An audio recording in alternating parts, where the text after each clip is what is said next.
नमस्कार,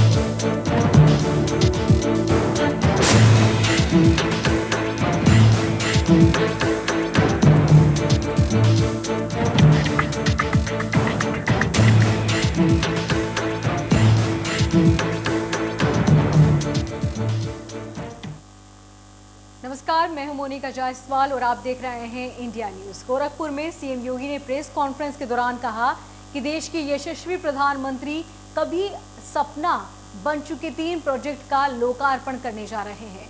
पूर्वी यूपी के हिसाब से बड़ा निवेश है जिसे पूर्व की सरकारों ने नकार दिया था। एक फर्टिलाइजर कंपनी से जिसे बंद कर दिया गया था, उन लोगों ने हाथ खड़े कर दिए थे और आज वो सपना पूरा हो रहा है।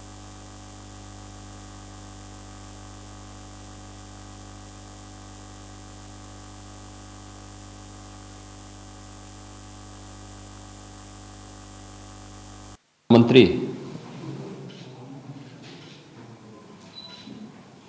आदरणीय श्री नरेंद्र मोदी जी द्वारा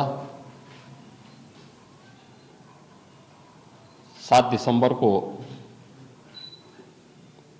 पूर्वी उत्तर प्रदेश के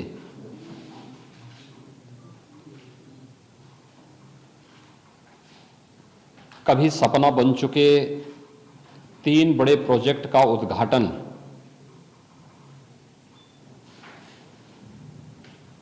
प्रधानमंत्री जी के कर कमलों से होने जा रहा है। केवल पूर्वी उत्तर प्रदेश की दृष्टि से अब तक का सबसे बड़ा निवेश है, बल्कि उस सपने को साकार होते हुए पूर्वी उत्तर प्रदेश की 5 करोड़ की जनता देख रही है, जिसे पिछली सरकारों ने अपनी नाकामयाबियों के कारण नकार सा दिया था। गोरखपुर में 1990 में फर्टिलाइजर कॉरपोरेशन ऑफ इंडिया का एक खाद कारखाना था जो बंद हो गया था। अनेक सरकारें आईं, आश्वासन पर आश्वासन दिए गए, लेकिन 26 वर्षों तक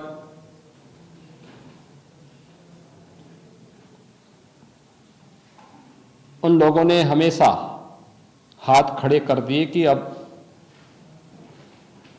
यहां पर नए कारखाने की आवश्यकता नहीं है।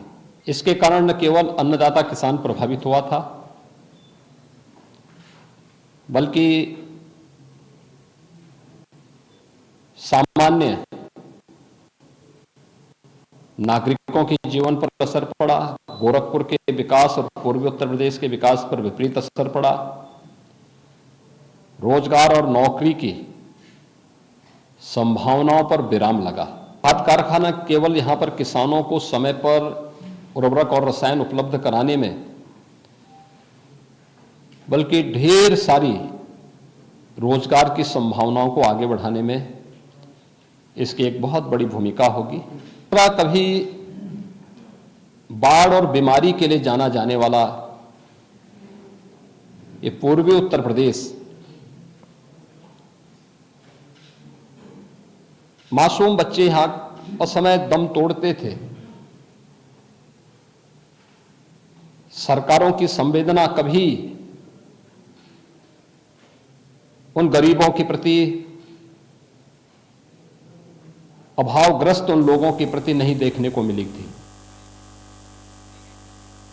तो वहीं आगरा में भाजपा सामाजिक न्याय नावलोक पार्टी ने भी जनसभा की। भाजपा प्रदेश अध्यक्ष स्वतंत्र देव सिंह ने संबोधित किया। नावलोक पार्टी के डॉक्टर लेखराम सिंह ने भी संबोधन किया। बीजेपी प्रदेश अध्यक्ष स्वतंत्र देव सिंह ने बयान दिया और कहा कि बीजेपी विकास के नाम पर चुनाव लड़ेगी, राष्ट्रवाद भी होगा हमारा प्रमुख मुद्दा। उन्होंने कहा कि सपा बसपा के शासन में गुंडई थी, राष्ट्रवाद विकास के नाम पर देश चलता है और हम वही कर रहे हैं।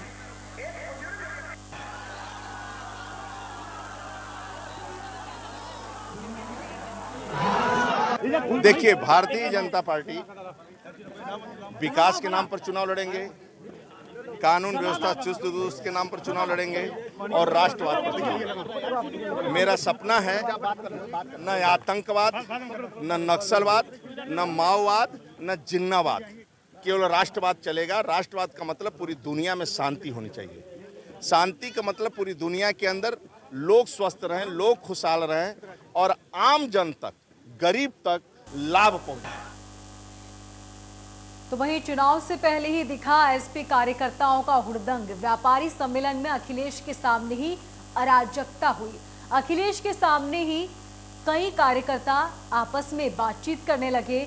वहीं बागपत में नरेश उत्तम पटेल के सामने मारपीट हुई। प्रदेश अध्यक्ष के स्वागत करने को लेकर ये मारपीट हुई थी। रुक जाओ, थोड़ा आराम कर लो, थोड़ा सा आराम कर लो, थोड़ा सा आराम कर लो। कहाँ से कौन सा व्यापार सभा किस जिले के हैं? किस जिले के हैं?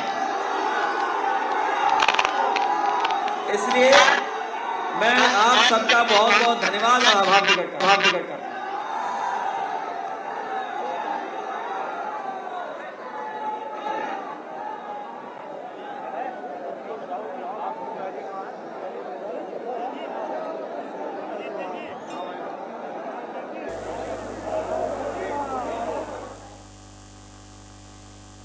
वहीं लखनऊ में सपा के व्यापारी सम्मेलन में अराजकता फैली।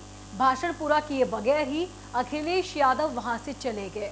व्यापारी महाकुंभ में अराजकता से अखिलेश यादव नाराज हुए और मंच के सामने नारेबाजी और शोरगुल कर रहे कुछ व्यापारी को टोकते हुए उन्होंने धन्यवाद देते हुए निकलना ही ठीक समझा।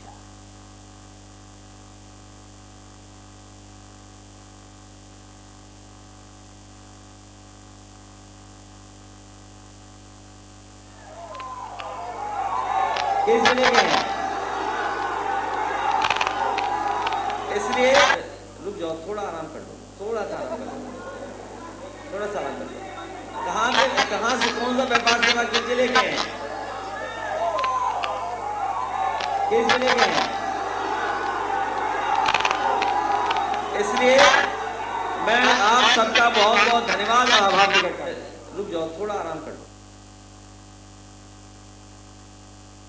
तो वहीं बागपत में आपस में भिड़े सपा कार्यकर्ता नरेश उत्तम पटेल के सामने ही कार्यकर्ता भिड़ गए। पार्टी कार्यकर्ताओं ने जमकर मारपीट की। धक्का मुक्की का ये वीडियो सोशल मीडिया पर खूब वायरल हो रहा है। प्रदेश अध्यक्ष के स्वागत करने को लेकर ये मारपीट हुई थी। बागपत के सपा कार्यालय पर भी कार्यकर्ताओं ने सम्मेलन किया।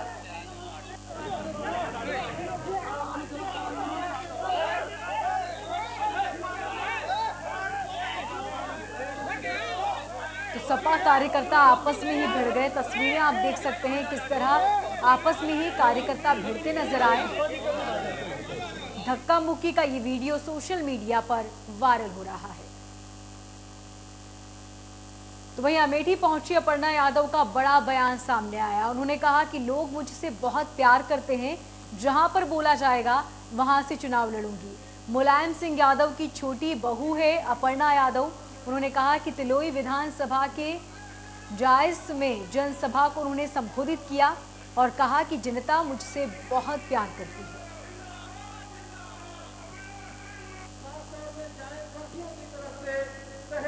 मेरे को लोग बहुत प्यार करते हैं, जहाँ से कह देंगे वहाँ से लड़ जाएंगे। फिर नेताजी देखिए क्या करते हैं।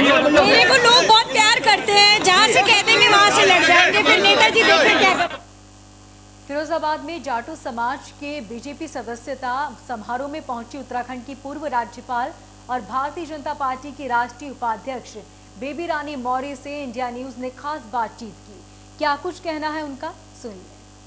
उत्तराखंड की पूर्व राज्यपाल और भारतीय जनता पार्टी की राष्ट्रीय उपाध्यक्ष इस समय बेबी रानी मौर्य जी मौजूद है।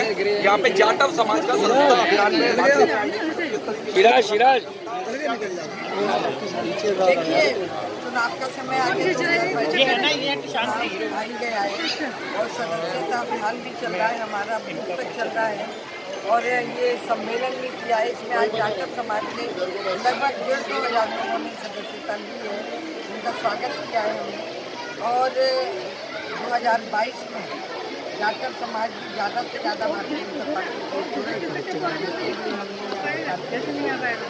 जब 5 राज्यों में चुनाव है, किसानों को प्रदर्शन का महंगाई को लेकर लोग कह रहे हैं, किस तरह की भारतीय जनता पार्टी के लिए देखिए किसानों का जो आंदोलन रहा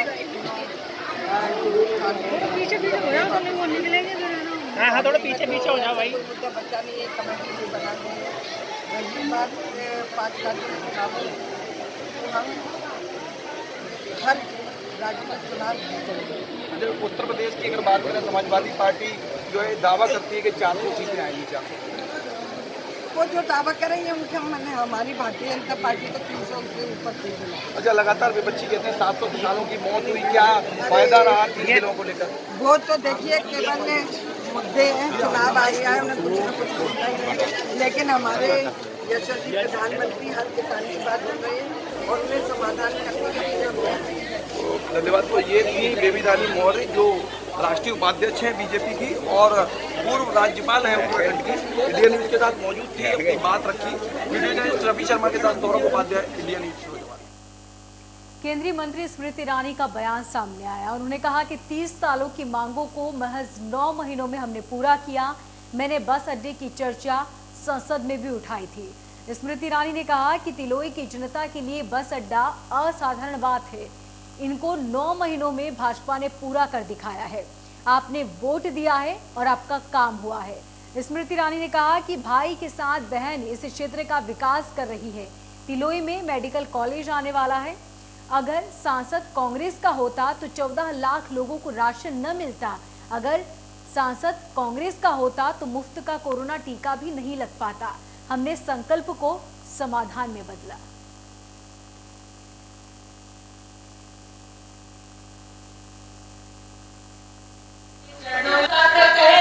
कि हुजूर आपने कहा था आपका काम हुआ, राजा आप हैं।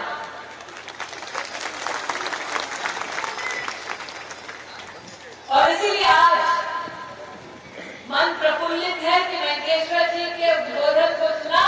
तिलोई के वरिष्ठ नागरिकों ने और नौजवानों ने देखा कि एक सपना जो 30 साल से सजो कर बैठे थे, उस सपने को साकार करते देख एक नया संकल्प लेने का भी मौका मिला। वेंकटेश्वर जी सच कहते हैं कि मैं जब भी इनके साथ किसी मंच पर रहती हूँ तो कुछ नए काम बनाते हैं। इसकी बात 30 वर्षों से चल रही है। उसका बीड़ा जब भारतीय जनता पार्टी के कार्यकर्ताओं ने उठाया तो 9 महीने में बस अड्डा यहाँ पर बस स्टेशन खड़ा हो गया। जनता वहीं बांसडीह विधानसभा के विद्या भवन नारायणपुर में शोषित समाज भाईचारा सम्मेलन का आयोजन किया गया। इस कार्यक्रम में संसदीय कार्य राज्य मंत्री आनंद स्वरूप शुक्ला पहुंचे।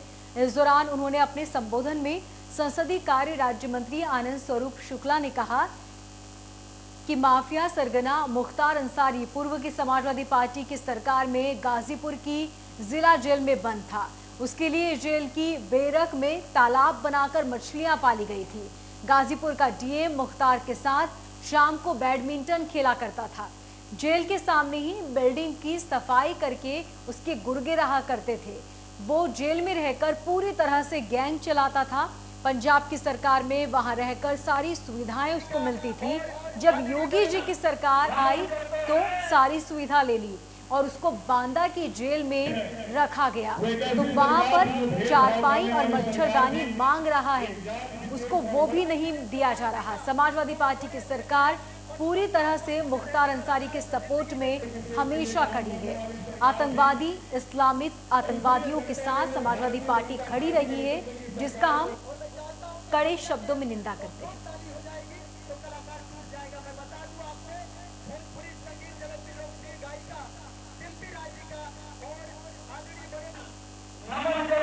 माफिया सरगना मुख्तार अंसारी जब समाजवादी पार्टी के शासनकाल में गाजीपुर के जिला जेल में बंद था तो जेल की बैरक वैसे सूट बना दिया गया था। वहाँ पर तालाब बना के उसके लिए मछलियाँ पाली गई थी, उसके खानसामे रखे गए थे। गाजीपुर का डीएम जाकर के शाम को उसके साथ बैडमिंटन खेला करता था। जेल के सामने की बिल्डिंगों को ऑक्युपाई कर वहाँ पर उसके गुर्गे रहा करते थे। पूरी तरीके से वहाँ से वो गैंग चलाता था।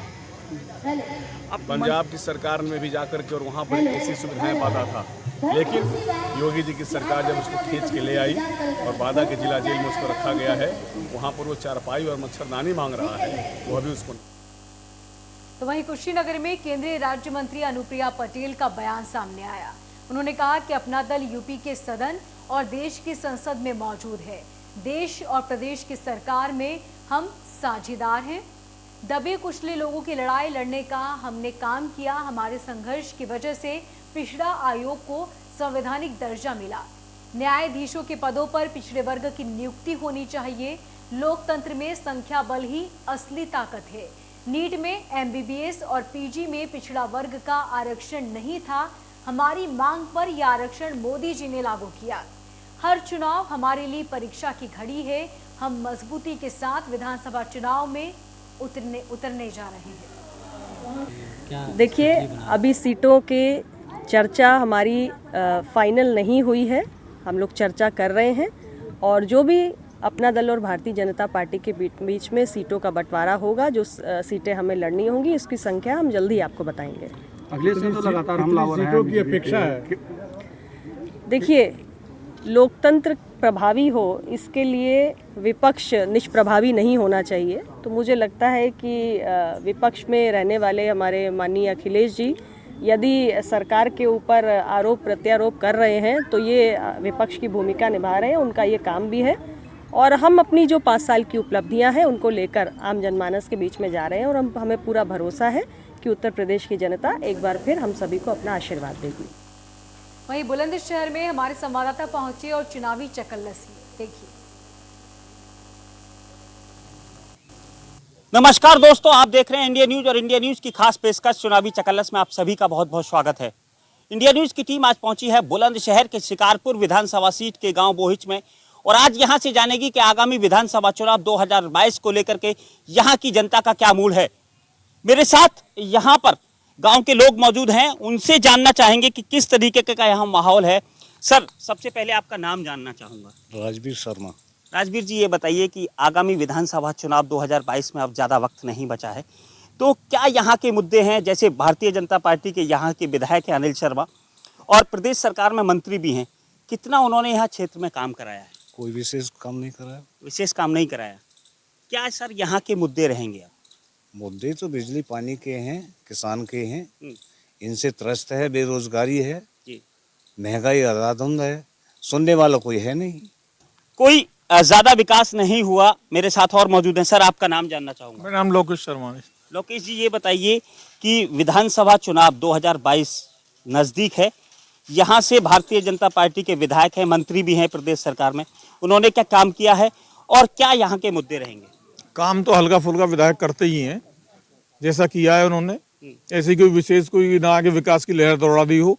इतना जरूर है कि भाजपा सरकार में जब यहाँ जो है सपा सरकार थी तो बिजली का बिल 600 रुपये था, आज वो बिल ट्यूबवेल का बढ़ के 1500 रुपये हो गया है। उस पर भी कोई अभी उन्हें संतुष्टि नहीं है। ट्यूबवेल पे मीटर लगाने जा रहे हैं, तो किसान की कमर ठीक तरह से तोड़ रखी है। महंगाई की क्या मानते हैं 2022 चुनाव को लेकर के कैसा मूड रहेगा? किसकी सरकार बन सकती है? अब ये जनता के ऊपर बात है, किंग को मोड़। आपका रुख क्या है? मेरा रुख तो वोट डालने पे पता लगेगा जब वोट का बटन दबे।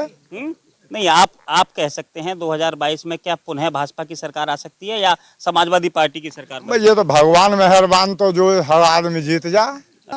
अच्छा, किसान आंदोलन जो चल रहा था, सरकार ने किसान आंदोलन जो 3 कानून जो थे, वो तीनों कानूनों को, कृषि कानूनों को वापस कहीं तो गए, का पता का हो? नहीं हो गया वापस। होगा तो फिर आप ठीक है, उन्हें क्या जाएगी फिर? कोई जीत जाएंगे जब किसान को फायदा ही जाएगा। कौन जीत जाएंगे? यही भारतीय जनता पार्टी। हाँ, जब किसान को फायदा होगा तो किसान जिताएंगे ही। चलो, और भी जानना चाहूंगा मैं। आपका क्या नाम है? आपसे जानना चाहूंगा। कंचन शर्मा नाम है मेरा। कंचन जी, ये बताइए कि आगामी विधानसभा चुनाव 2022 नजदीक है और जनता का यहाँ का क्या मूड? जनता यहाँ की सिर्फ जो महंगाई बढ़ गई है इस दौरान इस सरकार में, उससे त्रस्त है। इस वजह से पार्टी दूसरी चाहती है। वो भाजपा, सपा ये सपा चाहती है, बसपा चाहती है। सब मतलब अपनी जैसे अपनी वो विचार हैं सभी के। किसका आपकी नजर में किसका पल्ला भारी है? सपा का है। सपा का। और भी लोग मौजूद हैं, उनसे जानना चाहूँगा। लोग बाग यहाँ काफ़ी बैठे हुए हैं। सर, आपसे जानना चाहूँगा, क्या नाम है आपका? नवीन कुमार शर्मा। नवीन जी, ये बताइए कि आगामी विधानसभा चुनाव 2022 बहुत नज़दीक है। क्या यहाँ के गाँव के मुद्दे हैं? क्या कितना यहाँ विकास हुआ है? क्या मानते हैं आप, किसकी सरकार बन पाएगी? वो सरकार तो भाजपा की बन रही है। मुद्दे तो काफ़ी हैं। किसान की भी मुद्दा है, बहुत बड़ा मुद्दा है किसान का। और गांव वालों में सभी मुद्दे हैं। सरकार का गांव पे जितना फोकस है उतना है नहीं। मतलब गांव में फोकस नहीं है, फिर भी आप कह रहे हैं कि भारतीय जनता पार्टी की सरकार भाजपा की बन रही है। क्यों बन रही है सरकार भाजपा की? सपा का और लोकदल का भी गठबंधन हो गया है। कुछ नहीं इन पे नहीं है। पश्चिमी उत्तर प्रदेश में माना जाता है कि लोकदल का पलड़ा भारी रहता है। बुलंदशहर पे नहीं है। बुलंदशहर पे नहीं है। तो आज के लिए फिलहाल इतना ही। कल किसी और विधानसभा, किसी और नए गांव के साथ मिलते हैं। फिलहाल बुलंदशहर से इतना ही। Puneet Sharma, India news. किशन स्वरूप जी, ये बताइए कि 2022 विधानसभा चुनाव नजदीक आने वाला है, तो क्या यहाँ की जनता का मूड है? आपका क्या मूड है? इन लोगों पे बहकावे से सिवा कुछ नहीं है। केवल ये पाखंड है। इनके पास हिंदू मुस्लिम कार्ड है, केवल हिंदू मुस्लिम, पाकिस्तान हिंदुस्तान, और इनके पास कोई नहीं है। घोषणा पत्र को बोलते हैं ये संकल्प पत्र, सब बोलते हैं घोषणा पत्र, ये बोलते हैं संकल्प पत्र। इनका तो न जाने कहाँ से कौन सी भाषा है, भाषा को पब्लिक को इतना वो कर दिया है, हिंदू मुस्लिम में बांट दिया। क्या मुगलों का शासन बहुत दिन रहा है? क्या उन्होंने हिंदुस्तान से हिंदुओं को भगा दिया? ये टेरर बैठा दिया है इन्होंने भाजपा वालों ने कि अगर ये भाजपा नहीं आई तो ये हिंदुओं को यहाँ से भगा देंगे। भाजपा का टेरर है। और भी लोग मौजूद हैं, उनसे जानना चाहेंगे। युवा साथी मेरे साथ हैं। सर, आपका नाम जानना चाहूँगा। आपका नाम जानना चाहूँगा। शर्मा जी, हृदय जी, ये बताइए कि आगामी विधानसभा चुनाव 2022 नजदीक है। क्या आज गांव में हम लोग हैं, क्या यहाँ की जनता का मूड है? बीजेपी की है। बीजेपी का अच्छा रहेगा? हाँ, अच्छा रहेगा। काम किया है बीजेपी ने? हाँ, काम किया, क्यों नहीं किया है। यहाँ से शिकारपुर विधानसभा सीट से विधायक हैं अनिल शर्मा, मंत्री भी हैं प्रदेश सरकार में। क्या यहाँ काम हुआ है? हाँ, हुआ है जी। काम हुआ है। 200 मीटर 205 मीटर इंटरलॉकिंग हुई है। 18 लाख रुपए काम हुआ है। अच्छा, गांव में काम हुआ। क्या मानते हैं 2022 में किसका पलड़ा भारी हो? बीजेपी का रहेगा भारी। तो बीजेपी का बिल्कुल। आप मेरे साथ एक महिलाएं भी हैं, उनसे भी जानना चाहेंगे। आपका नाम क्या है? मेरा कलावती नाम है। ये बताइए कि 2022 का चुनाव नजदीक आ रहा है, क्या मानती हैं आप, भारतीय जनता पार्टी का कैसा रुख रहेगा और या समाजवादी पार्टी का? आपका क्या मन है? हम तो जो सब दंगे वा कुछ दंगे अपने घर के। आप बताइए ना अपना। कौन सी दंगे? अच्छा, सर, आपका नाम जानना चाहूँगा। नाम जी जयप्रकाश कश्यप है साहब। जयप्रकाश जी, ये बताइए कि यहाँ पर 2022 चुनाव नज़दीक है, क्या जनता का मूड है, क्या चाहती है? तो सर, मूड की तो ये बात है, ये तो सरकार तो कितनी गई कितनी आई, लेकिन ये जिस सरकार से जिसको पब्लिक को फ़ायदा हो, सरकार तो वही अच्छी है। लेकिन अब ये कि मतलब बीजेपी से लोग थोड़े ये मतलब सुख चाह रहे हैं, ये मतलब ये कर रहे हैं कि मतलब ये सरकार ना आवे।